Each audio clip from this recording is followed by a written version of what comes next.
जरापि दुःखा व्याधिपि दुःखा मरणंपि दुःखम् अप्पियेहि संपयोगो दुःखो पियेहि विपयोगो दुःखो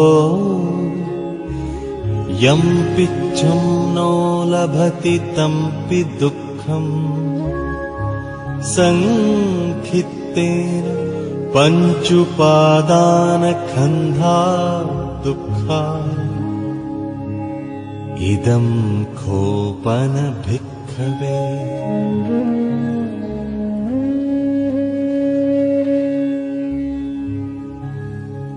इदं खोपन भिक्खवे दुःखसमुदयं यम् अरियसत्यम् यायं तण्हा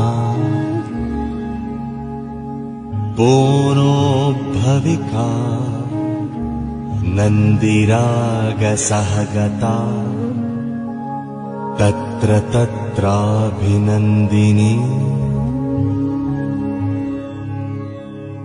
सेयद्धीदं कामतण्हा भवतण्हा विभवतण्हा इदं खोपन भिक्खवे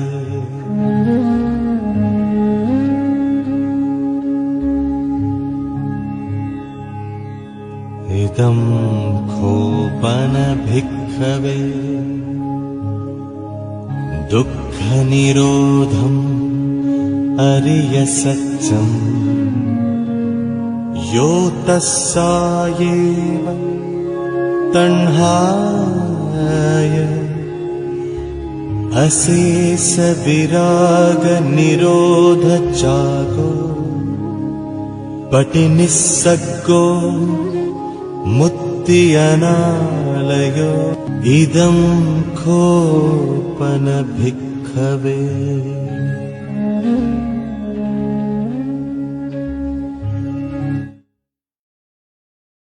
Would like to pay my homage to the Triple Gem, the Buddha, the Dhamma, and the Sangha.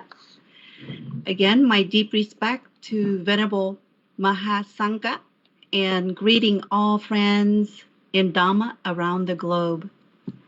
I am Sekan Tim, live from Seattle, Washington, USA, with Sister Sapir Chop, who is live from Phnom Penh, Cambodia, today's moderators for the Dhamma discussion.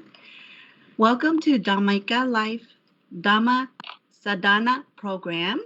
Before we begin our discussion, I'd like to inform that this program brought to you by the Dhammika Life Foundation, which is led by Venerable Soktivi, who is currently resides at Wat Kamarat Potiram, Seattle, Washington State, USA. This program purposely aims at propagating the Buddhist teaching in both language, Khmer and English. The language shifted interchangeably every Friday at 9 p.m. Cambodia time and 6 a.m. Seattle time.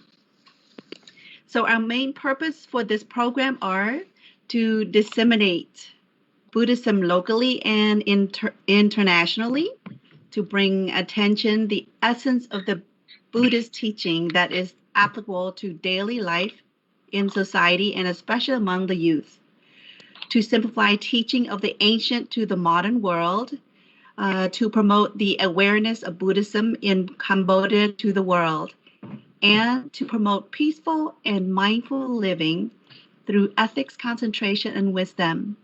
Today we are pleased to present you a very interesting topic called Anta-Dhamma. Again, it is such great privilege to have invited two distinguished Dhamma speakers to join with us today. So before we begin our Dhamma discussion, I will have Sister Sapir introduce our today's speaker. Sister Sapir. Thank you, Sister Sekan. And first of all, I would like to homage to the triple gem, the Buddha, the Dhamma, and the Sangha.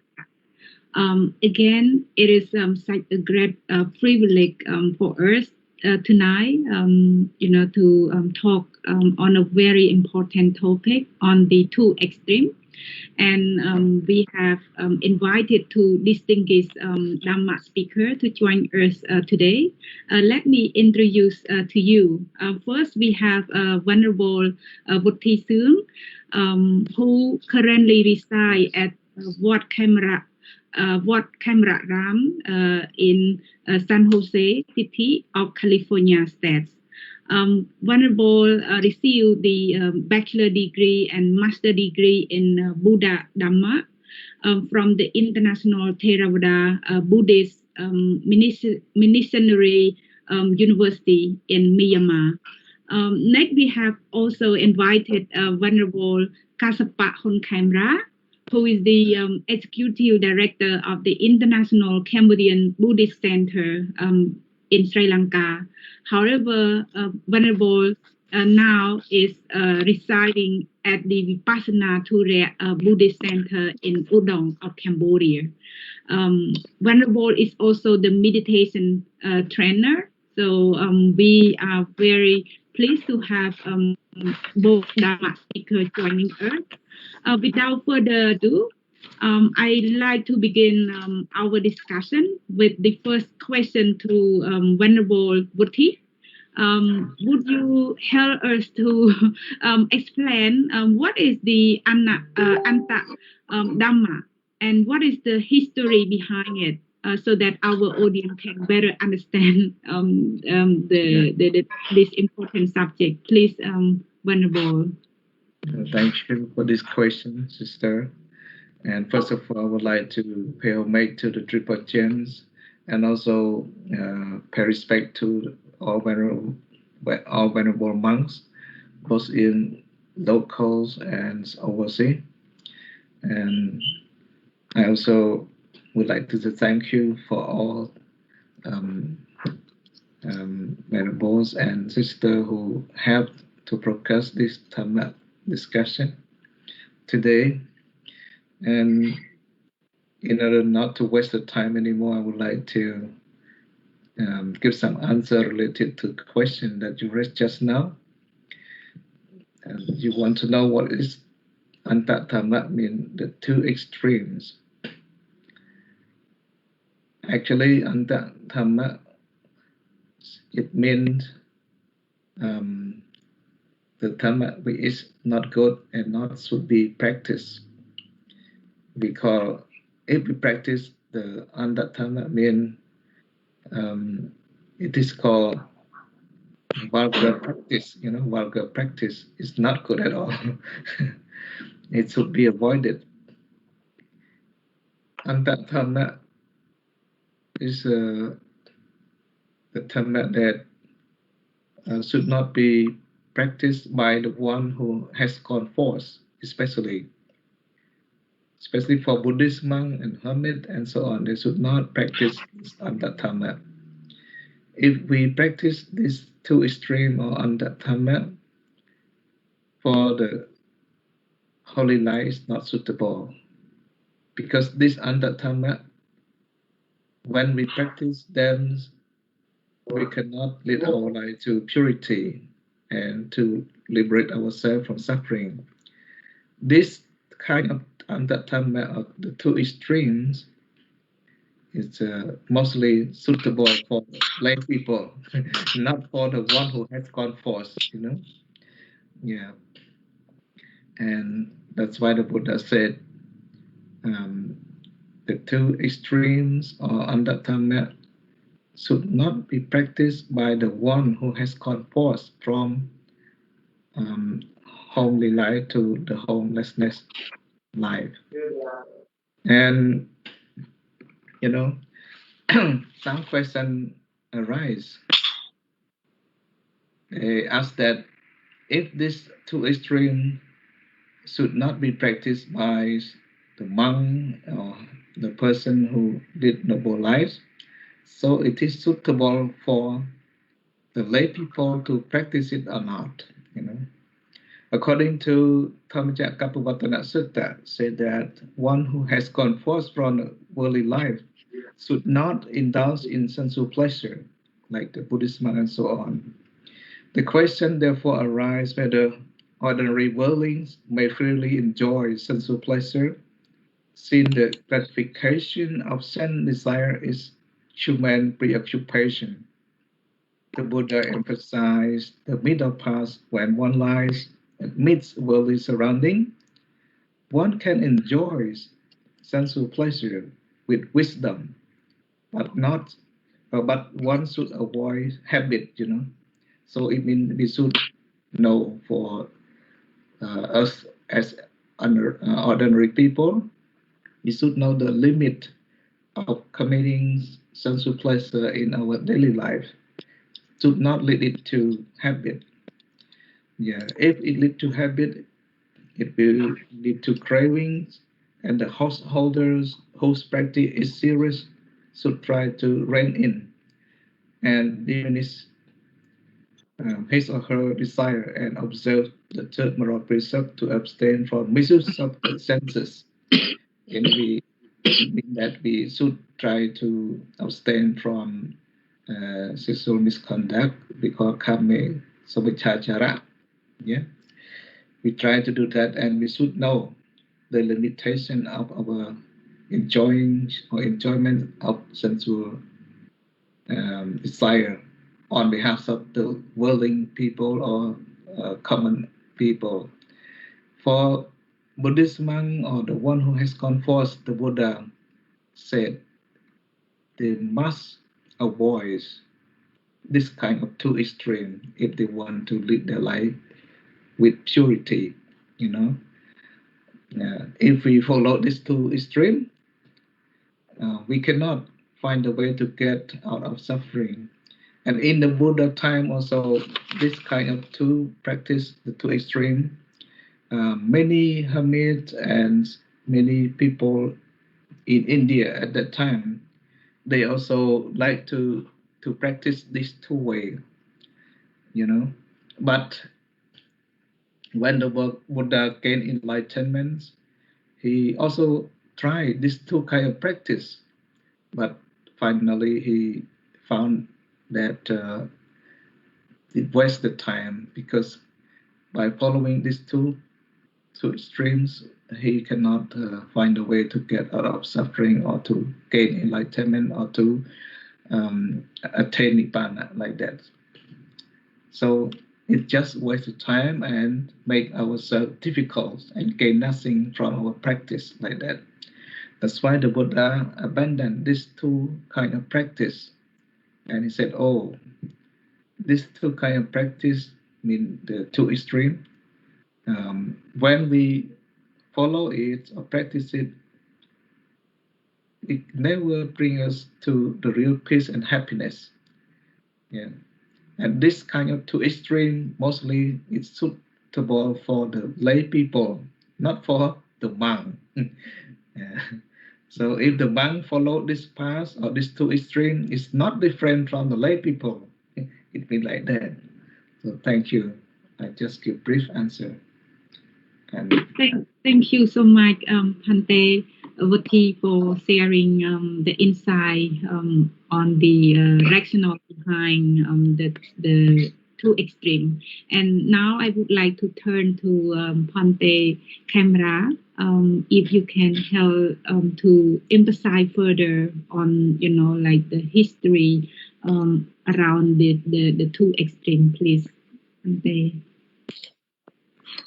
So, very good evening, everyone.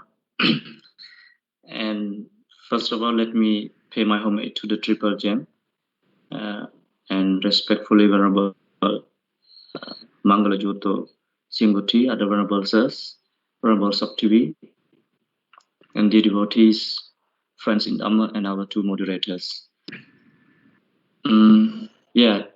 Anta-Dhamma, the direct translation from English is the two extremes, but we have to investigate more to understand its core philosophy. And I'm taking this opportunity opportunity to explain you what are the two extremes and its historical background. And the two extremes are in Pali Kamasukhalikanu Yoga and Atta-Kilamathanu Yoga. So Kamasukhalikanu Yoga stands for pleasure in indulgence or involvement in pleasure, and Atta-Kilamathanu Yoga, it's kinds of self-affliction or self-mortification. So these two extremes are considered as the path for liberating oneself from the suffering or to be in pleasure. And according to the history, when we study the historical background of the religious, ideologies in India, I mean, at the Buddha's time, or even before the Buddha's time, the authoritarian religious power was in the hand of the Brahmin. We call it Brahmin. In Khmer, you call it Prum. So they presented an idea that the entire society is created by the God, the Almighty God, Maha Brahma, in Khmer, Maha Prum. So according to their creationism ideology, they came up with a vision, a mission that the life is eternal, everlasting. There is no end, and they came up with the solution that okay, no need to practice anything, just involve yourself, let yourself indulge in pleasure as much as you can. So that is the part, the Kamasukhalikana Yoga, because their belief system is creationism. What they have to do is to please the God, satisfy the God as much as you can through kinds of yaga. Yaga means kinds of sacrifice. You offer kinds of offering. You offer animals, can be cows, elephant, and so on. Sometimes you have to offer, women or human to make the God happy. So, and this belief system was so huge in at that time. And through creationism, they came up with different ideologies. They think that there are fourfold, a division in a society. Simply, there are four groups of people in a society: Brahma, Khattiya, Vaishya, Sudra. It means that there are four hierarchical order of the division of the human society at that time. They believe that these four divisions are created by God. So the Brahma is the best one, and the Khattiya is the second one, and the Vaishya is the third one, and the Sudra is the fourth one. And there is a hierarchical order of the social status at that time. And they presented another idea, another philosophy to control the society. We call it Swadharma. It means that each group of the division has their own responsibility. For example, Brahma, their role is to guide the king. It means that they are in the authority of religious government. Okay, and religious activities is every religious activities must be performed by the Brahma, and the Khattiya, their role is to rule the country in kinds of administrative system or government. I mean, in the present term, And the West, they are, kinds of businessmen at that time, billionaire, millionaire, and so on. Simply the business job is, related to that group of people. And the final one, Sudra, or in Sanskrit Sudra, they are the lowest caste among the four, and they are regarded as a slave, a servant. Simply, Sudras have to serve all other castes like Brahma and so on. So this is the way they created the society. And the final one, they presented another ideology that first you have to spend your time with your family, good daughter, good son, and then you have a household life. We call it gruhastha, and be responsible as the father, as the mother, son, daughter, and so on. And the third one, they call it vanaprastha. It's mean the forest life. So you have to spend in the forest. And the final one, sannyasi life, it kinds of wandering life, like truth seekers. You have to go from place to place to find the reality of life. So based with these ideologies, they control the society, the political system, economical system, the entire society in the hand of the Brahman. So there was a tension, there was a pressure in the society, basic human rights were violated. And so there is a group of people came forward to challenge the idea of the Brahman.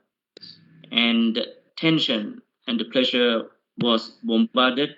So as a result, there is a group of people to find a new way to get rid of that tension, pressure set by the Brahman, like using their creationism.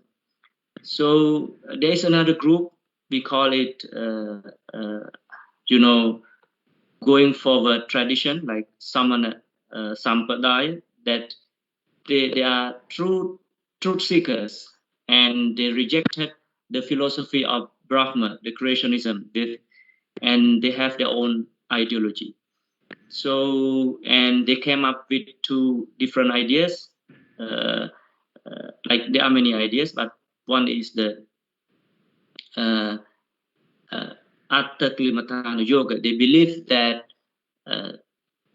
they believe in dualism. And if you have ever studied the philosophy, you know that it's mean that you believe that the body and the mind are separated entities, but among the physicality, mentality, and verbality, what they believe is, they believe that the body is the most powerful thing to absorb the spirit.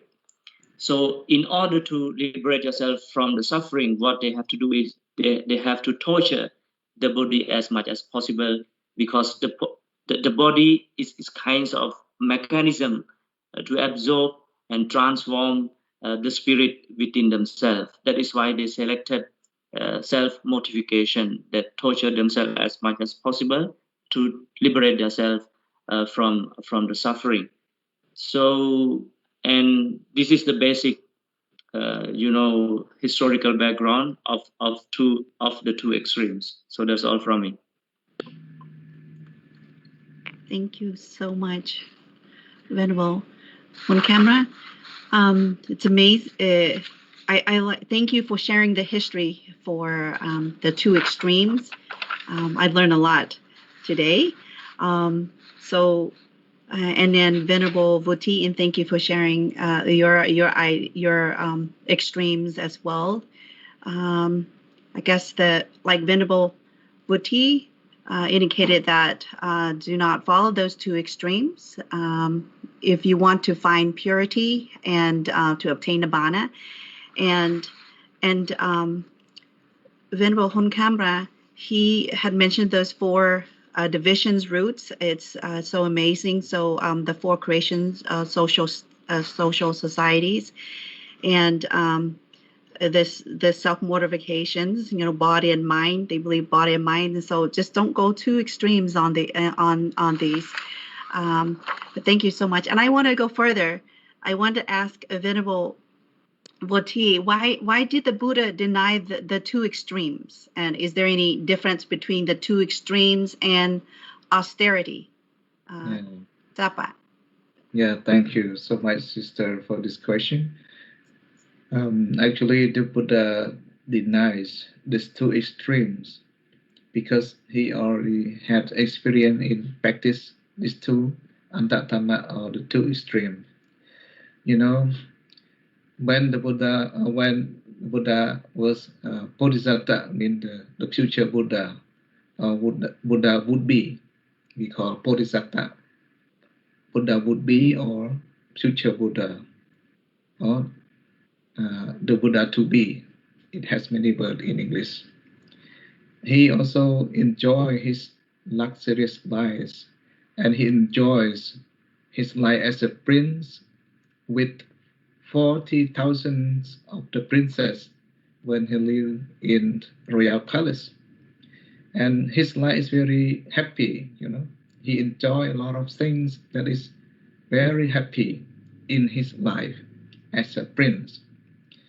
And he thinks that even though his life enjoys sensual pleasures in the high position, but he's still not happy in his life, because he cannot find the true ways to get out of suffering.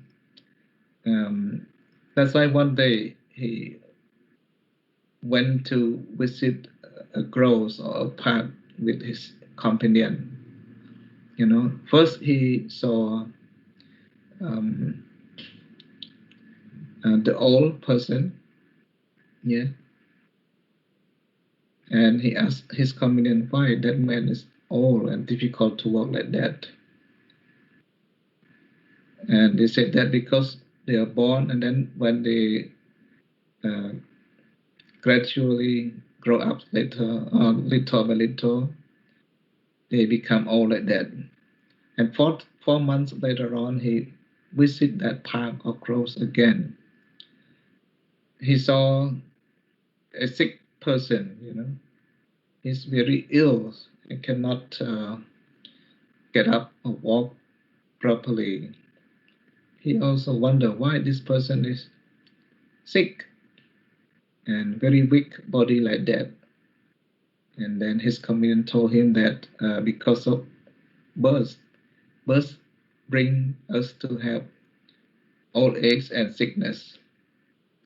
And 4 months later, he went to the same park with his companion.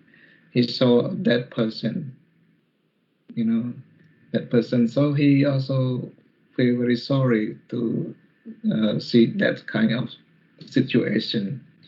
And he asked his companion why this person is dead. Because in his life, he only enjoys luxurious things in the royal palace. He never know why the people is old, why the people is sick, why the people is dead like that. Because in the royal palace, his father tried to build very good mansion to live and not allow old people to serve him or to make him sin.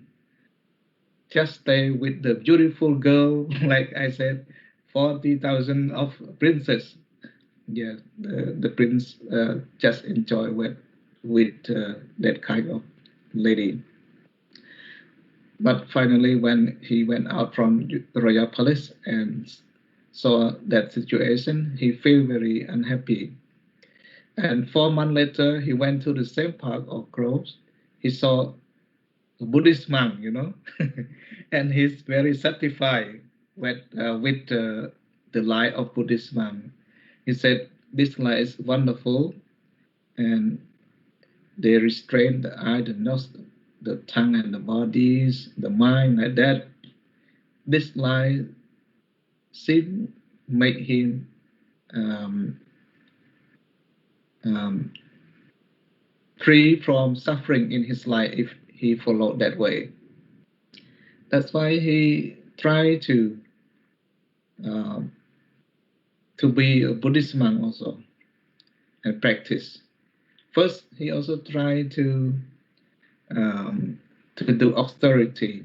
Austerity means to practice very difficult or very hard like that to make himself liberate from suffering or to find a way to deathlessness. Even that when we enjoy sensual pleasure,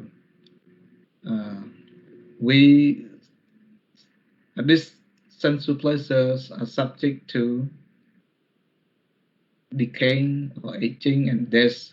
So he tried to find the way to the deathlessness because he did not want to see the dead person or the sick people or the old people. He wanted to get from that way, you know. That's why he tried to find the way as possible as he can. He practiced the two extremes, that is indulgent in sensual pleasure, already did not satisfy with his desire or purpose, so he abandoned that. So he has gone forth from holy life, from worldly life to the homelessness life, to be a monk, and then he tried to practice hard. We call Anta-Dhamma Yoga, means self-torture or self-mortification. He tried to practice hard, not to eat food, not to get up from his seat or shelter, altar, and so on. And he tried to practice like other hermit, to sleep on the leaf of the tree or sleep on the stones, or reduce the eating of the food. But he still think that is not the way, you know. It does just make our physical body difficult and gain nothing for enlightenment. That's why he tried to abandon it, abandon the two extremes, and find a suitable way. We call middle way or eightfold path. That one is good, and so he followed that way. It means that he avoid indulgence in sensual pleasure and avoids the self-mortification or self-tortures, and find a way to practice like we call middle way, or the way that is moderate, not too tight and not too loose. Yeah, that's why he's enlightened. I mean, his vision arise, his knowledge arise. Yeah, and he also got enlightenment and find a way to liberation from suffering, that is to attain Nibbana finally. Nibbana is a deathless way, you know. When the person attains Nibbana, there is no more birth, no more death. They enjoy only the blissful state. Yeah, there is no more sickness, birth, death, and so on in Nibbana. So the Buddha want to find that way, because to live as worldly lives, they need to enjoy many things, especially the five sense desire, but still cannot liberate themselves from suffering. And even though we try to practice hard to make our physical body to find the truth answer or the noble search to liberate his self from suffering, himself from suffering, but he still cannot find that, cannot find the way to liberate from suffering. Only he walked in the middle path. He's enlightened as a Buddha. Thank you. Thank you. I like the Buddha came from a very rich family, royal family, Yeah. and I know the story behind that. His father wants to keep him to avoid from seeing all the old age, the Yeah. sick persons, and the death. And then he decided, because even though he has this 40,000 princess, this beautiful princess that he can indulge, but no matter what, that will decay eventually. And Yeah. so enough is enough for him. And so he decided to go and find ways for the Eight Noble Pathway. So Yeah. that's amazing. And so I want to move on to Venerable Hun Kanra. Why did the Buddha deny the two extremes? Is there any difference between the two extremes and austerity? Tapa. Thank you. Yeah, thank you, sister, for the question. And let me go, straight away to the to the discourse, the Dhamma Chakra Pavattana Sutta. Tveme bhikkhave anta pabhajite nase vitabba tatame dve yo chayang kame kamasukalakanu yogo. Then Buddha said, Hino gammo potu janiko anaryo anatta samnito. So, according to the Dhamma Chakra Pavattana Sutta, this is why he rejected, because Kama Sukalikana Yoga is, base, vulgar, and common, ignoble, and unprofitable. Simply, they are useless. Simply, the technique is not the real practice in order to liberate yourself from the suffering. That is why he rejected. And the second one is yo chayang attaklimatana yoga dukkho. He say it's painful, it's suffering. Anaryo, it is not related to the noble one. And anatta sanghito, it is useless, it is not profitable. So this is what the discourse says. But when we investigate much deeper and deeper, we can understand that there are many philosophical ideologies, underlying under these two extremes. So let me investigate. As I told you, there are the basic other religious dogmas. There are three, according to my analysis and according to some books. First one is creationism. Okay, understand? To moderators. First one is creationism. Second one is annihilationism. And the third one is immortalism. So these are the doctrines of other believers. So creationism, what they believe is the world, including the human being, animals, planet, universe, sun, moon, stars, are created by God. Okay, are created by God. So when they hold very firm belief, view in that creationism, their path is pleasing the God. Or in order to reconnect with the God through prayers, or following as much as we can the commands mentioning in the Bible or Quran. This is their belief system. And the second one is annihilationism. It means what? Destructionism. Their view is in modern philosophy is monism. They believe that mind and body is one. Okay. If you have ever read the modern the Western philosophy, monism is the view of mind and body is one. And in Pali, tang jiwang tang sarirang. They believe that when the body, okay, dies, just suppose if you happen to die, what happened? There won't be any rebirth. You know why? Because the body and mind is one. When the body dies, the mind will die. So there is their belief system, and we can regard them as physicalism or materialism. Okay, they are, because they believe in material, they believe in body. When the body is destroyed, the soul is destroyed. So there is a belief system, and they hold another very strong view is they think that mind and body is permanent. Okay, it's happy, it's soul. That is why they try their best to engage and indulge themselves in pleasure.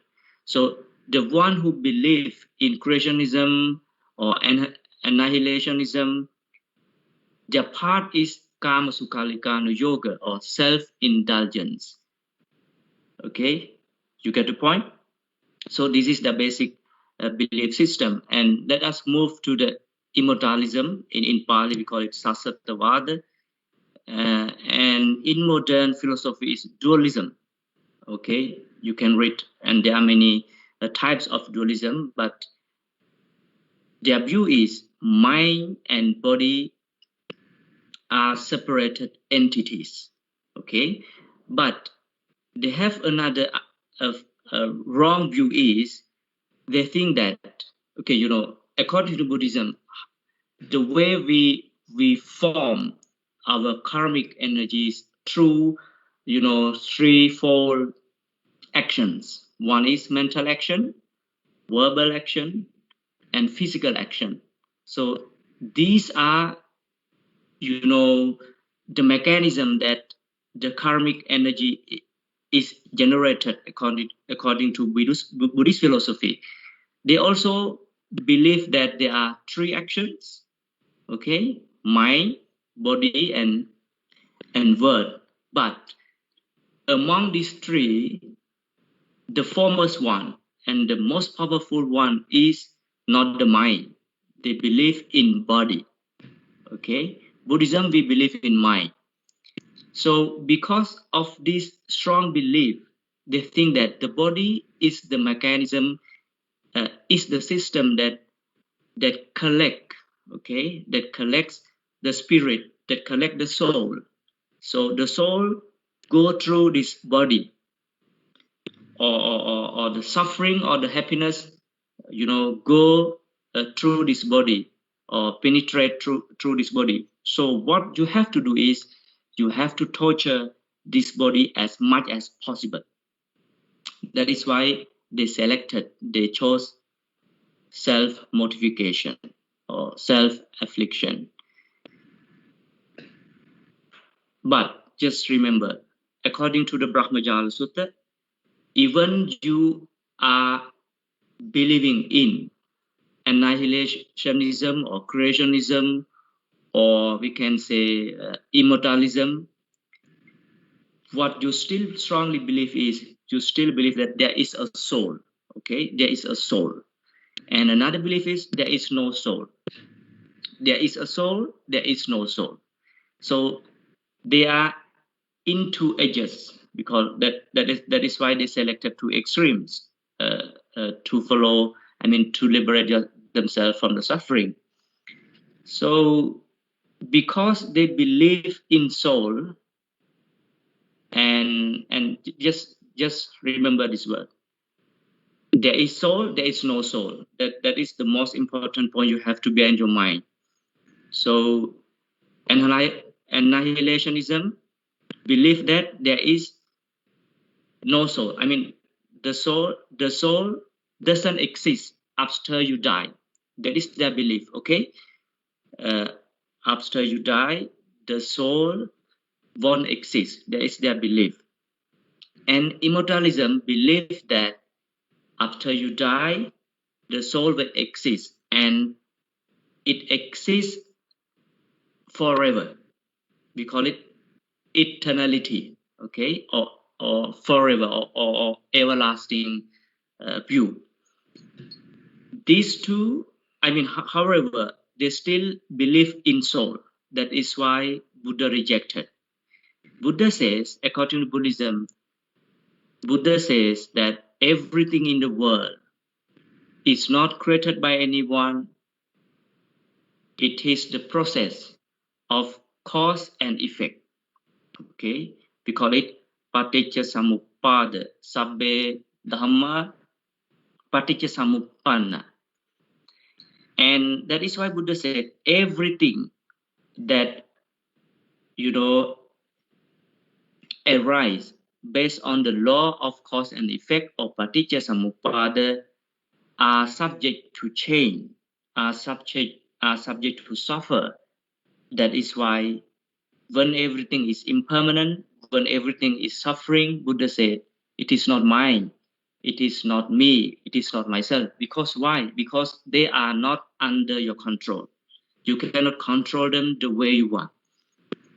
Okay, and furthermore, but let me emphasize on this. But Buddhism doesn't believe that there is soul or there is no soul. Whatever the other religious believers think that the soul is annihilative or eternal, Buddha say that soul is no substance. It is just the process of the phenomena. That is, I want to emphasize. They are just the process of phenomena. They function the way they are. We put ourselves into that. That is the wrong view. That is why Buddha rejected. And based on this philosophy, Buddha selected the middle path. The middle path, the Eightfold Path. So what I want to emphasize is the reason Buddha rejected these two extremes because they still believe in soul and they are not the way to liberate yourself from the suffering. And that is why he came up with, and let me say this, even we use the middle way, but the middle way is not in the middle of these two parts, okay? Just remember that. That is the misunderstanding, it is the misinterpretation by some scholars. And I read and I came to understand that two extremes and middle part, it doesn't mean that it is in the middle of the two extremes. Buddha rejected these two and he came up with new philosophy, even it is called middle path. Okay, just remember that. And okay, and hope I answered the question, and we move to the second one. Austerities or ascetic practices, can be defined from different contexts. But in Buddhist context, it is not related to the two extremes. Okay, let me read the Dutanga, very briefly, then you can understand. And I will explain more. So there are 13 Dutanga practices or ascetic practices in Buddhism. One is refuse whereas practice. It means that to be honest, the one who observe that practice doesn't wear the robe offered by the householders. He wear only the soil robe. They wrap up the dead body, and they use for their robe. And the second one, triple robe wearers, they use only 3 robes. This one we call robe, inner robe, and the 2 layers robe. And the third one is alms food eaters practice. It means that they eat only the food collected by the bowl. Okay, whatever you offer during the Pyongban or Jolchnam, Khmer New Year, they don't take it. The one who observe that practice, and there are many. So the two extremes are not ascetic practice in Buddhism, and they are different in terms of the practice, and they are different in terms of the belief or the or understanding or the view, because what they practice, the two extreme practice, the Atta-Klimatthana yoga, the self-mortification is, they have the wrong view.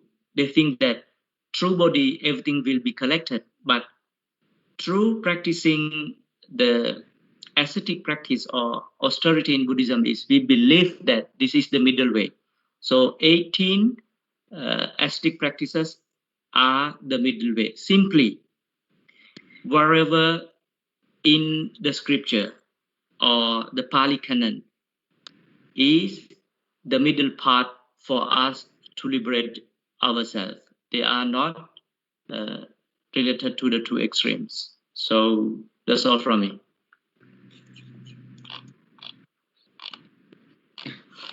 Thank you so much, Phante, for very comprehensive explanation.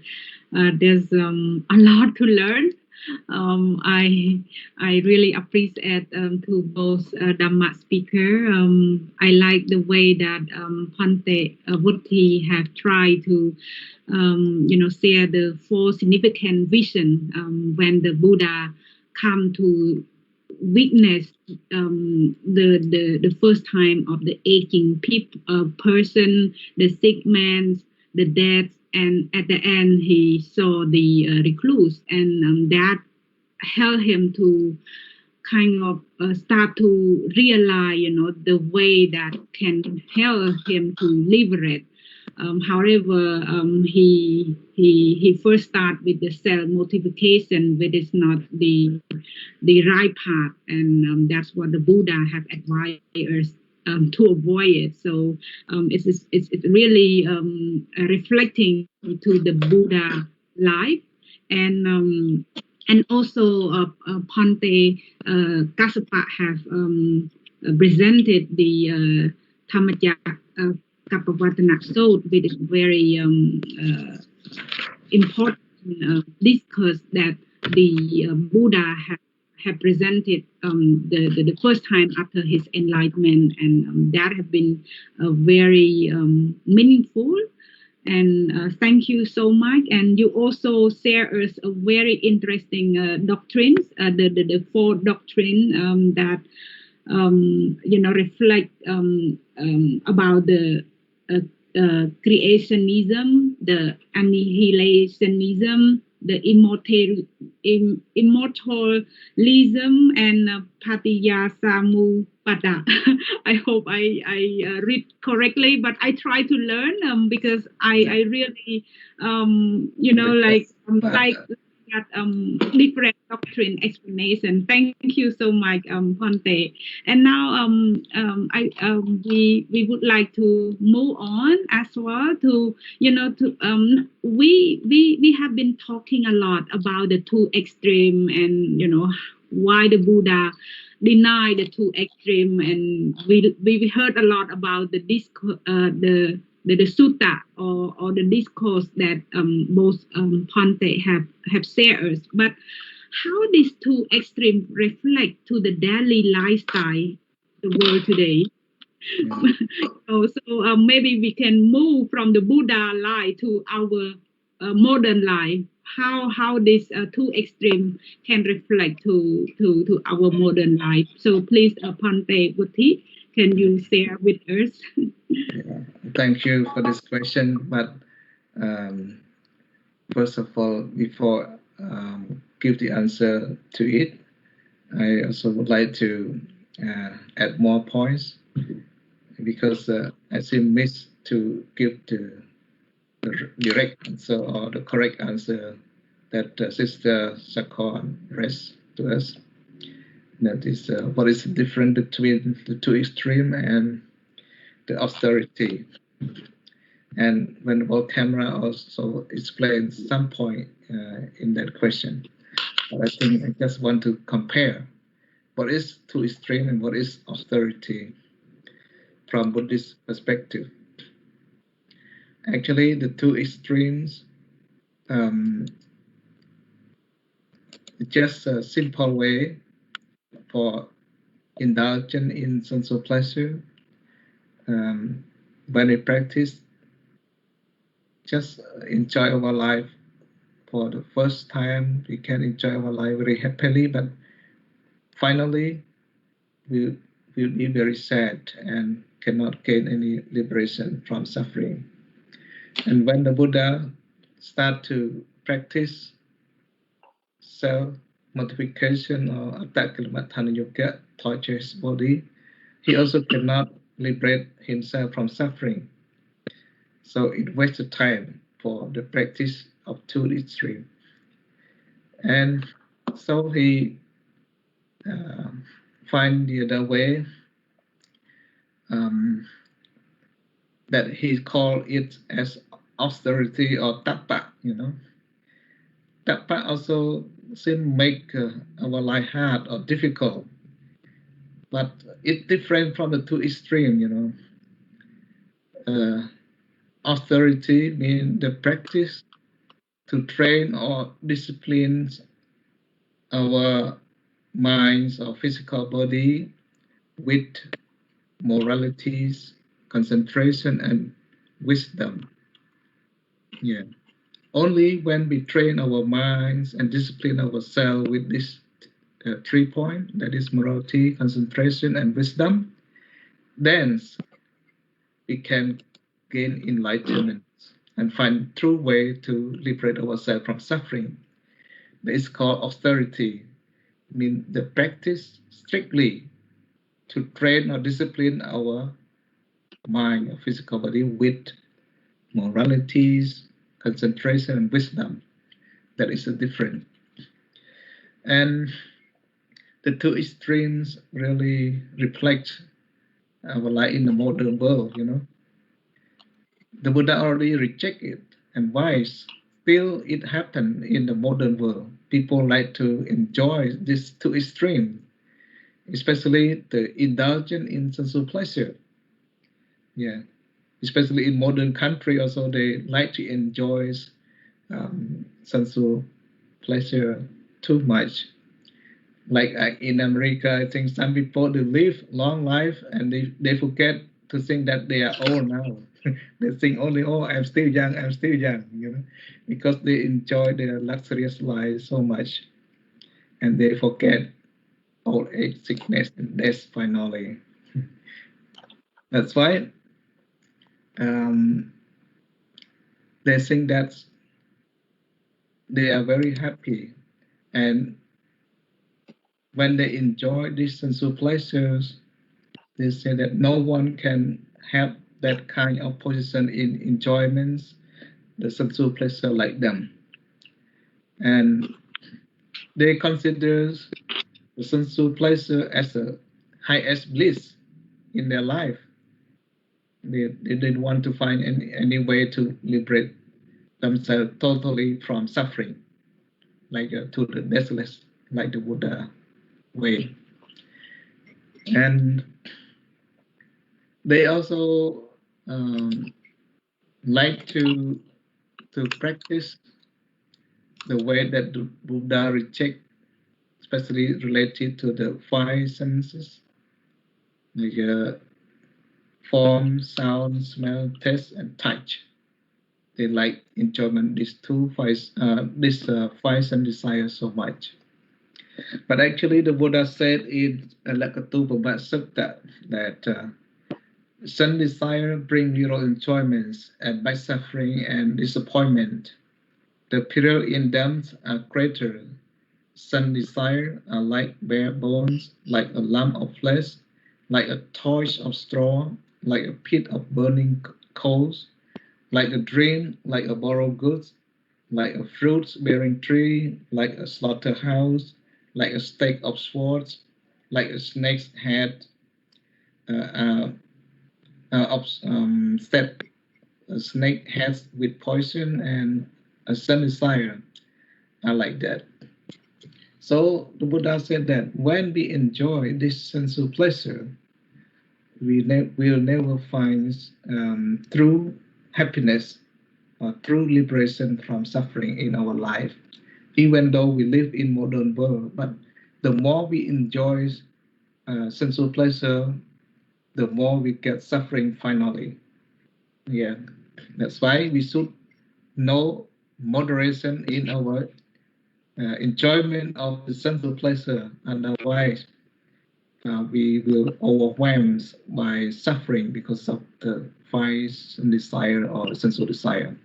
So in this modern world, people, they have the view that this sensual pleasure can make them happy, but actually it's not so, you know.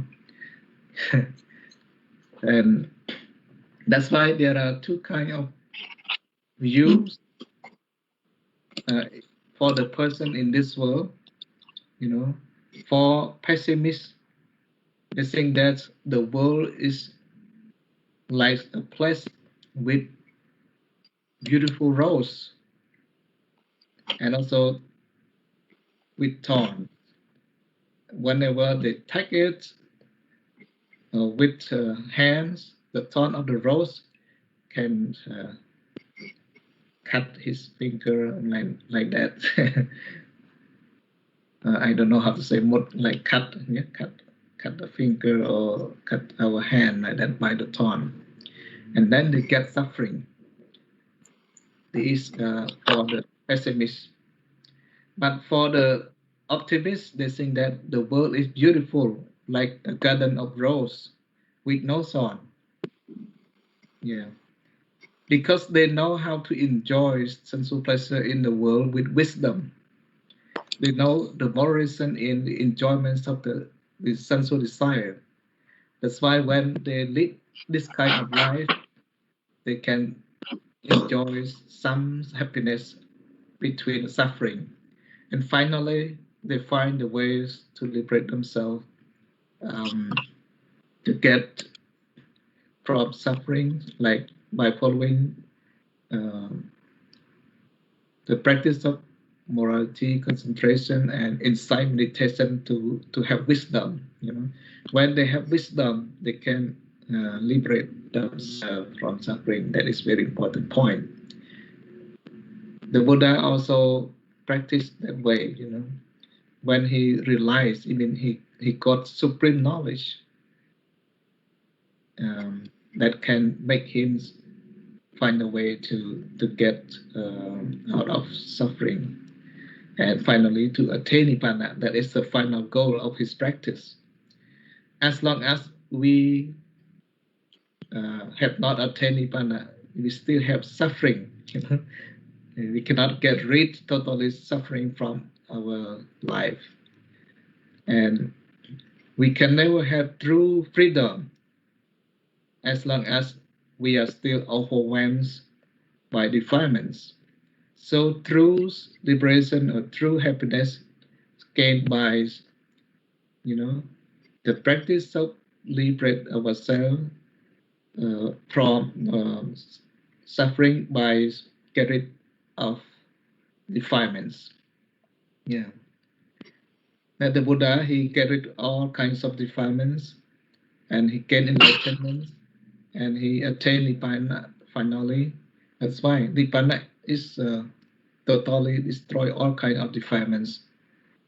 He has no more birth, aging, death, and so on. This is called Amata. Amata Dhamma, mean deathlessness Dhamma. When he attained that kind of Dhamma, it's called deathlessness Dhamma. And when he attains Nibbana, he will never die. He will never be reborn again. As long as we still have defilements, and when we are born again in the next life, we still enjoy stuff. We still have suffering. That's why the Buddha don't want to get that kind of suffering again and again in any existence. He just try to end the suffering by noble way of practice, that is following the Eightfold Noble Path. And especially he practiced morality, concentration, and wisdom. That is two ways. And this called austerity or tapa. In his practice, only his tapa refer to, or his tapa or austerity refer to the practice to get rid of defilement by observing morality, practice, concentration, wisdom. And yeah, I emphasize this point again and again because it's very important point, you know. Yeah. So Two extremes mean just waste of time in practice and gain nothing, just make our lives happy but cannot liberate from suffering. Austerity means tapa, just train our mind or discipline our mind and physical body with morality, concentration, wisdom, and then finally can liberate ourselves from suffering. Yeah, thank you. Thank you so much, Pante Voti, for the clarity between the two extreme and the austerity that have been very helpful. And mainly, yes, the difference is the practice of the discipline, the sila, the concentration, and the wisdom. Thank you so much. And you also share us the reflection how the two extremes have been still practiced by the lay people nowadays as the honorary people who have not yet come to the liberation. We still enjoy with the sensual pleasure, and that include I myself as well. So thank you so much for the example, and you raised the example of the garden of the rose. That is interesting metaphor. And now I would like to turn to Pante Kasapa. The same question. If you can help enlighten us about how these two extremes have been reflected in the daily lives, and you could give us example as well, please, Pante. Okay, sorry. Thank you, sister, for the question. But before I go into the, the life of the today's society, just let me elaborate the philosophical, the two extremes of rejected in Dhamma Chapter Sutta. So, the self-mortification is still practiced in India and in some places in the world, torturing themselves in order to please or in order to liberate themselves from suffering, like naked monks in India we call Achela, and some places they still practice. And if you have ever watched the procession of the the yes, the little and some and sword and like, or they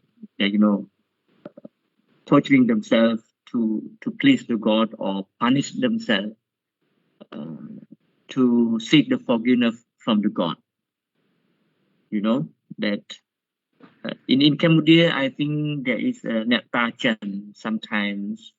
I have seen that torturing themselves so much, and they are bleeding, but they don't worry about that, because what they are doing is for the sake or to please the God or to please or any kinds of spirit. So still practice, but it is very less seen in a society. And another like kinds of believing in supernatural beings in Khmer Monokum, that you believe that there is a spirit can heal yourself, can do something for yourself, can finding different fortune for yourself. So we still have different ideologies and wrong view in our modern society. So self-mortification is very less in the modern society, but pleasure, indulgence or enjoy the pleasure is so much manifested in our modern society. That is why we call it, another term is materialism or money-mindedness, or enjoy the luxurious life as much as you can. And you don't worry about the environment, you don't worry about the human rights, you don't worry about the environment pollution, and you don't worry about the, poor countries like us. I mean, the world superpower nations are, struggling for their power and to be the number one in the world, do whatever they can in search of the power. And not only that, the entire world build so much, buildings. And as Venerable Srimati said, luxurious lifestyle is much seen in our society. And because they believe that enjoy in pleasure is the way to make them happy. So, and you can see, and food, and I mean, even the watch is worth of 1 billion US, sometimes 5,000, like, and you are in search of creation, entertainment. So it manifests the, pleasure in indulgence. And because why? Because we believe that this is the way to find the happiness. And another thing is too much, too much attitudes, too much ideologies that when you have good house, or when you have too much food, or when you have too much money, you will be happy. And that is why people chasing after the money, the casino, and they do whatever they can, like, manufacturing the beers, alcohol, and so on and so on. So, for what? Because they think that living in a big house, having a luxurious car, flying around the globe, and enjoying in the 7-star hotel, they think that is the happiness. We call it self pleasure indulgence. And because we have wrong understanding that the happiness is happiness is in, or happiness resides in the materiality, in the car, in the house, in the watch, in the phone. That is why, we are advised and we are recommended by the Buddha to practice and to choose the middle path. Too much is not good, and even in his first, Ova the Patimokkha and sisters, I can't remember that. Eat enough, not too much. That is what the practice, and it's very visible, and obviously that it can be seen everywhere in the world that people are chasing after the pleasure, food, cloth, and everything. You can see even in Cambodia, even everywhere around the world. So, and the impact is huge, environmental pollution, human rights are violated, and many crises in the world. COVID-19 is the most obvious example for us to understand that people are in search of pleasure. So that's all from me.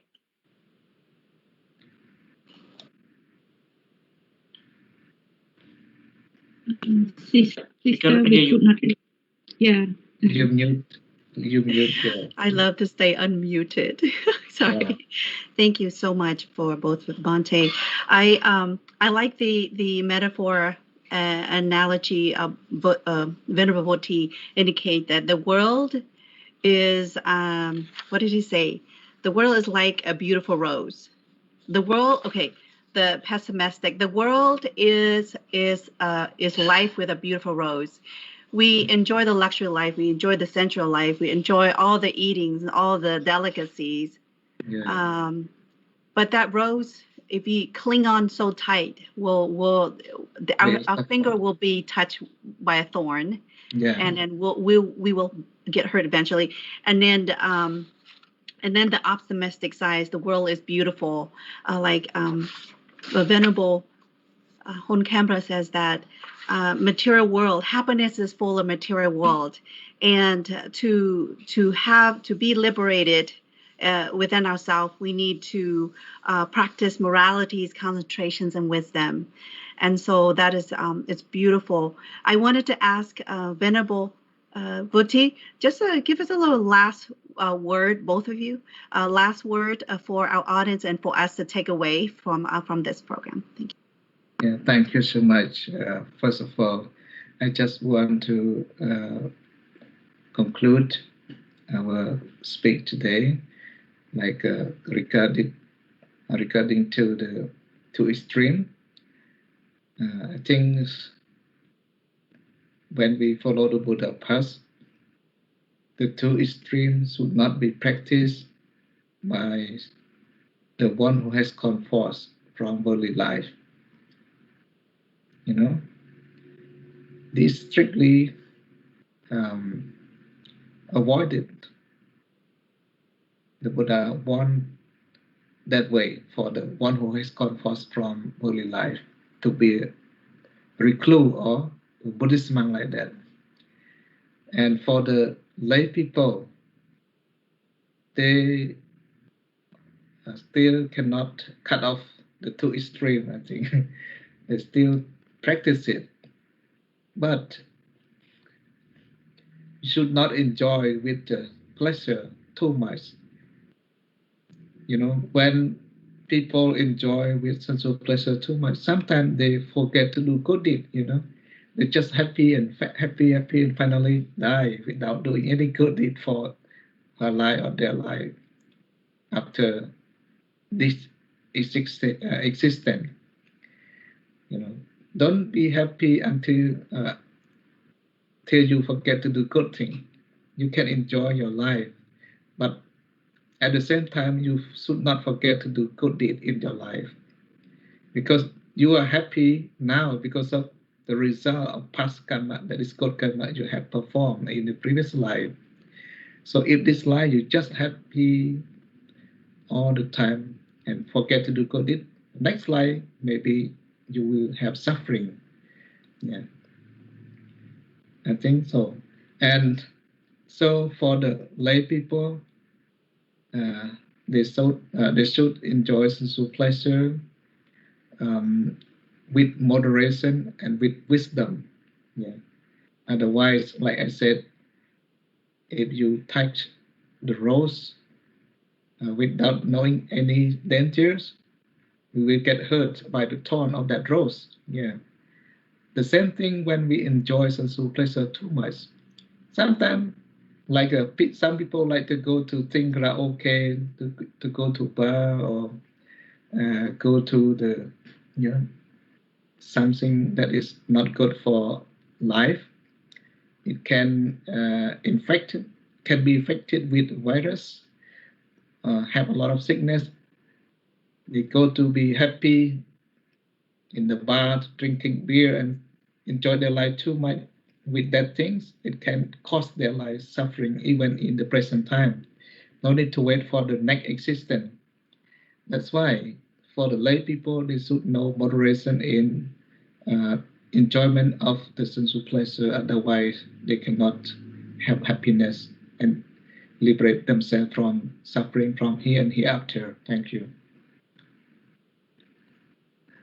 You mute. I cannot hear you. Thank you. Venerable Hon Canberra, give us just a few words. Your last Okay, thank you, sister. Yeah, can you hear me now? Yes. Okay. Yes.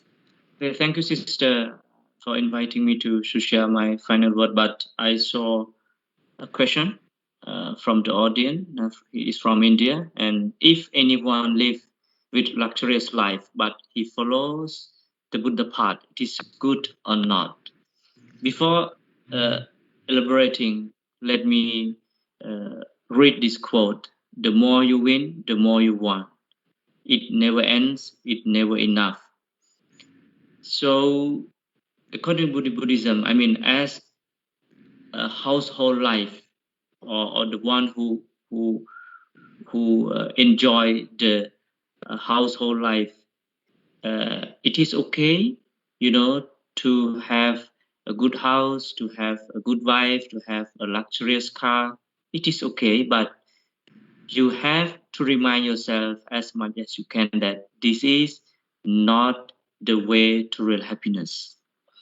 In Buddhism, you need two eyes. You have eyes of spirituality, the eyes of materialism.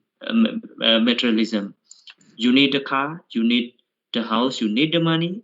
In the same way, you need a good heart, kindness, compassion,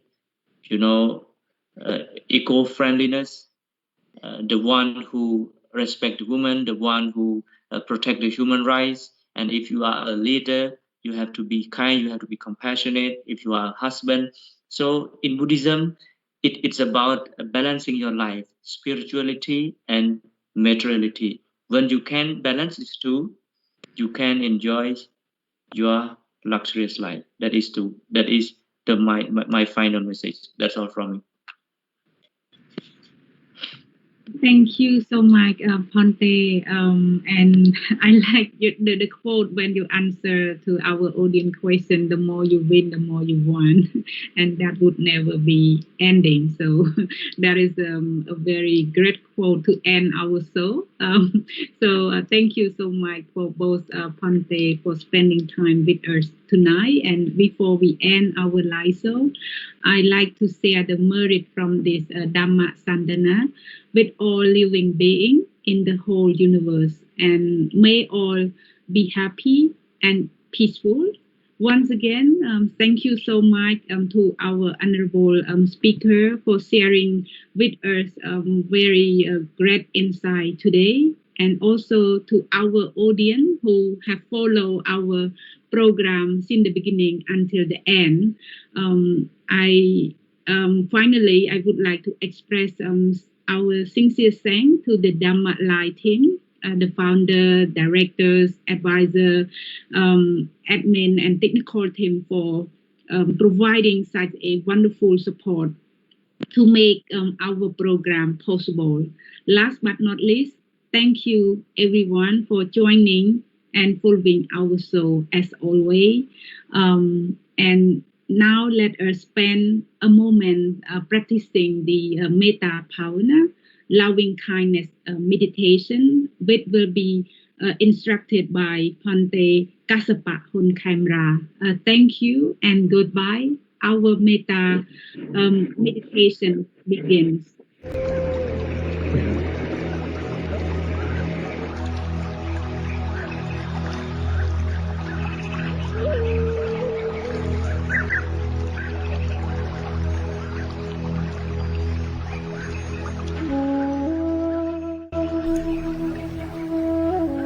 Hello everyone.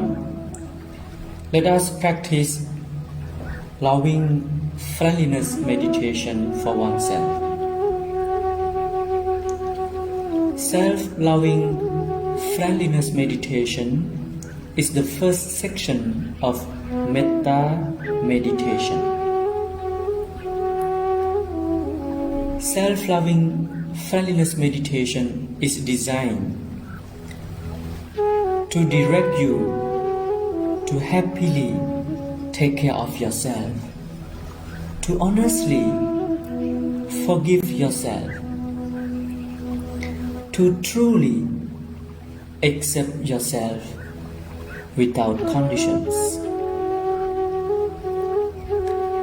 Before starting, please find a very comfortable posture. Close your eyes. Relax your head, your shoulders, your arms, and your entire body. Please slowly take a very deep breath 3 times.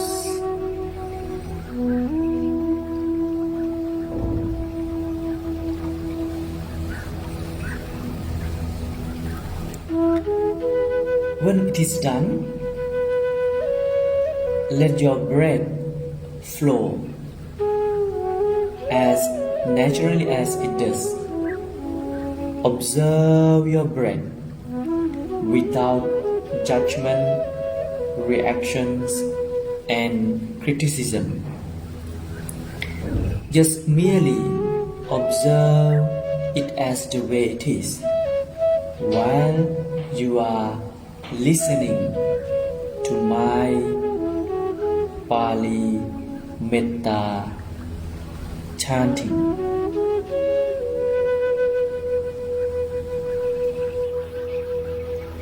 Aham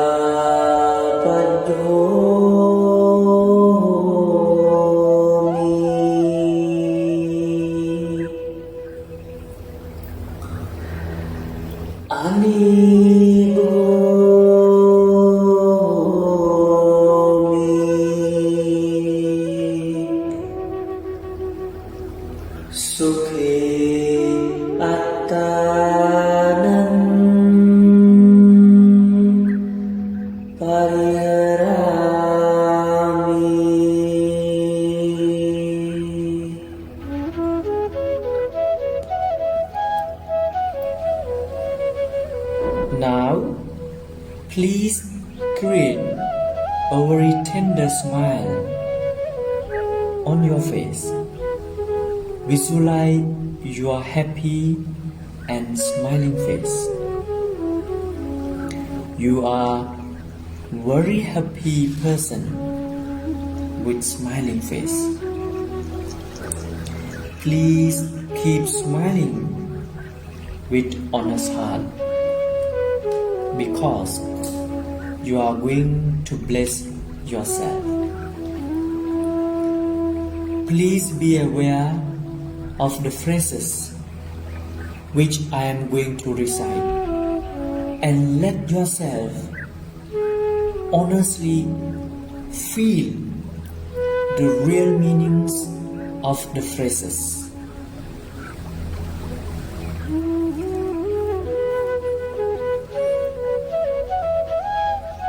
May I be well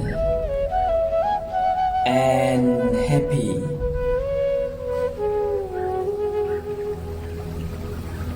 May I be free from hatred. May I be free from ill will. May I be free from anger. May I be free from physical and mental sufferings. May I take care of myself happily. May I take care of myself happily.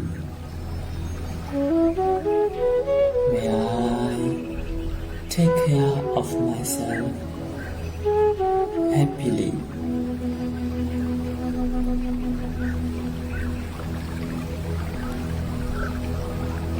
Now, take your right hand and place it on your chest, and you can mentally repeat after me.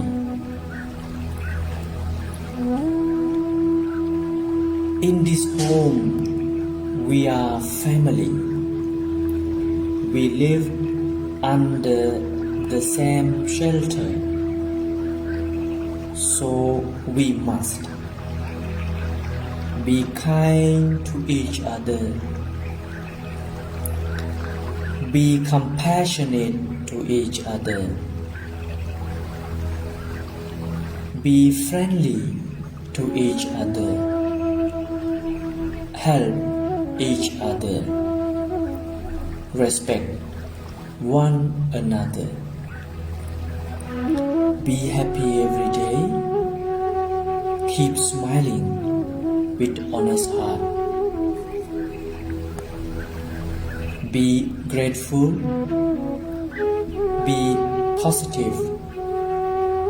Forgive even when it's really hard.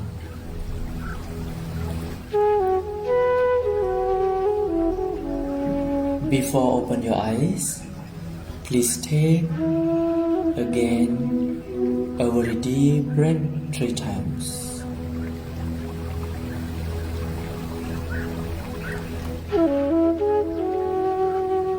Thank you. May you be well and happy.